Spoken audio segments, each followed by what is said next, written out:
나이키 워치즈. 오늘도 나이키 워드와 함께할 때 이기는 자, 위너, 니케, 여호와 니시의 축복이 임할 것입니다. 우리 삶은 99%까지는 아니더라도 대부분이 중간 정도의 삶을 합니다. 우리는 바닥까지 내려가 보지도 않고 꼭대기까지 올라가 보지도 않았습니다.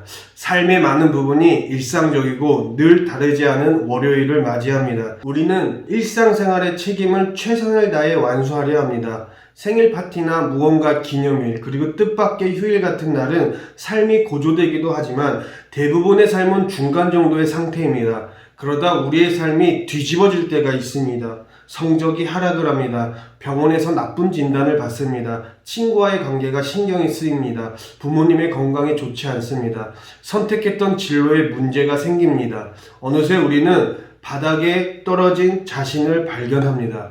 요셉이 그랬습니다. 17살의 어린 요셉은 형들에게 배신당하고 상인들에게 팔렸고 애굽으로 끌려가 경매시장에 섰습니다. 2주 만에 경매시장에 두 번째로 섰는데 이번에는 애굽에서 섰습니다. 경매가 시작되었습니다. 야곱이 사랑하는 아들이 사람들의 손가락질을 받고 검사를 당하고 당나귀처럼 밀쳐졌습니다.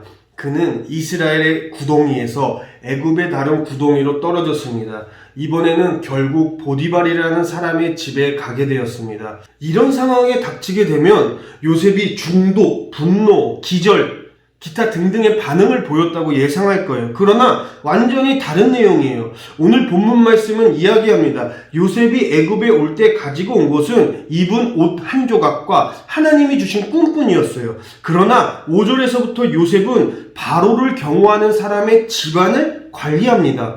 이런 반전이 어떻게 설명될 수 있을까요? 성경은 그것을 계속해서 설명해줘요.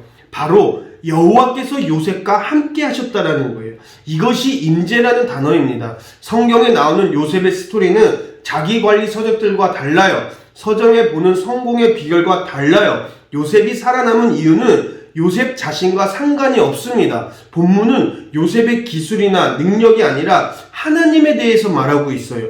요셉은 갑자기 영웅이 되어 성공하지만 그의 속성들은 나열되지 않았습니다. 유일하게 묘사되는 사실은 하나님이 그와 함께 하셨다라는 것입니다. 하나님이 요셉과 함께 하셨습니다. 요셉이 승리할 수 있었던 것은 담요가 아기를 감싸듯 하나님이 요셉과 함께 하셨기 때문입니다. 하나님이 요셉의 전부를 감싸고 계십니다. 하나님이 여러분의 전부를 감싸고 계실까요? 우리는 그것을 구하고 그것을 바라고 추구합니다.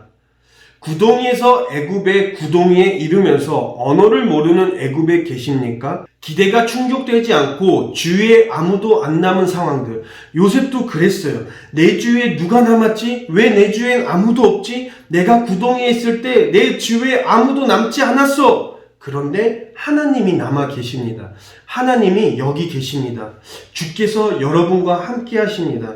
여러분이 어딜 가든 하나님이 안 계신 곳은 없습니다. 다윗이 말합니다. 시편 139편 7절 내가 주의 영을 떠나 어디로 가며 주의 앞에서 어디로 피하리이까. 요셉이 이 구절을 봤다면 말했을 거예요. 내가 주의 앞에서 어디로 피하리이까. 물 없는 구덩이에 빠지더라도 노예 판매대에 올라가더라도 이방 땅에 내가 산다 하더라도 거기서 주의 손이 나를 인도하십니다. 여러분이 이 구절을 이렇게 읽을 수 있어요. 내가 학교에 가더라도 하나님이 거기 계십니다. 내가 독서실에 가더라도 하나님이 거기 계십니다. 내가 병원에 가더라도 하나님이 거기 계십니다. 부모님이 일터에 나가셔도 하나님은 우리 부모님과 함께 하십니다. 하나님의 오른손이 나를 인도하실 것입니다. 여러분이 어디에 가더라도 하나님이 안 계신 곳은 없습니다. 여러분의 삶의 다음 몇 시간을 그려보십시오. 다음 며칠 동안의 일정은 무엇입니까? 학교입니까? 하나님이 교실에 계십니다. 힘든 일을 해야 하는 아르바이트 장소인가요? 하나님이 이미 거기에 계십니다. 사람들이 붐비는 버스를 타야 합니까? 하나님도 함께 안전손잡이를 잡고 계세요. 병원 수술실입니까? 하나님이 이미 거기 계세요. 면접을 봐야 하는 면접 장소입니까? 하나님이 함께 하십니다. 성경은 말씀합니다. 사도행전 17장 27절 이는 사람으로 혹 하나님을 더듬어 찾아 발견하게 하려 하심이로되 그는 우리 각 사람에게서 멀리 계시지 아니하도다.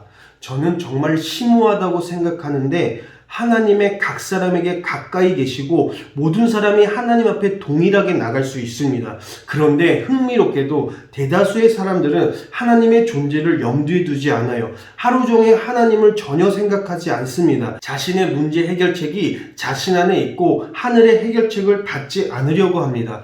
요셉은 달랐어요. 그는 주위를 돌아보며 자신이 혼자가 아니라는 것을 발견합니다. 주님이 나와 함께 계셔. 하나님은 요셉에게 다른 무엇보다도 하나님 자신을 주셨습니다. 하나님이 나와 함께 하심이 무엇입니까? 다시 말해서 하나님의 임재를 내가 어떻게 추구해야 되겠습니까? 여러분, 하나님의 성품을 나열해 보십시오. 하루하루 내가 구덩이에 있는 내 삶이 애굽에 있다고 느껴질 때 하나님의 성품을 열거해 보십시오. 하나님의 선하고 깊은 것들을 마음에 새기십시오. 여러분의 삶이 갑자기 바뀔 때, 여러분의 기준이 감정에 치우쳐 있을 때 결코 변하지 않으시는 하나님의 것들은 무엇입니까? 저는 이렇게 정리해 봤어요. 하나님은 여전히 만물을 통치하십니다.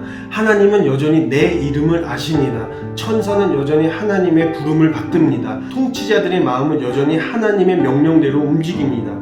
예수님의 죽음과 부활은 여전히 영혼들을 구원합니다. 성령은 여전히 우리 안에 거하십니다. 하나님은 여전히 신실하십니다. 하나님께서는 당황하시는 일이 없습니다. 하나님은 모든 일을 합력해서 하나님의 영광과 선을 위해 사용하십니다. 모든 것을 하나님의 뜻을 위해 사용하십니다. 하나님의 뜻은 여전히 옳고 여전히 거룩하고 여전히 완전하고 어려움 중에도 여전히 기쁨을 주시고 환난 중에도 여전히 열매를 맺습니다. 그분은 여전히 우리와 함께 하시는 하나님이십니다. 여러분이 애굽에 있을 때 디뎌야 할 첫 걸음은 하나님을 바라보는 것입니다. 그리고 여러분 자신을 하나님의 성품에 담그고 하나님의 성품에 매달리십시오. 하나님이 지금도 여전히 함께 하십니다. 우리는 하나님으로부터 오지 않은 지금의 상황을 헤쳐나갈 것입니다. 하나님의 함께 하심으로 살렘의 축복이 임합니다. 짧은 시간은 아니겠지만 쉽지만은 않겠지만 이 혼란이 하나님의 손을 통해 선이 될 것임을 압니다. 지혜로운 자가 되며 소망을 봅니다. 우리는 지금의 상황을 헤쳐나갈 것입니다. 그런 드림트리 공동체가 되기를 예수님의 이름으로 축복합니다.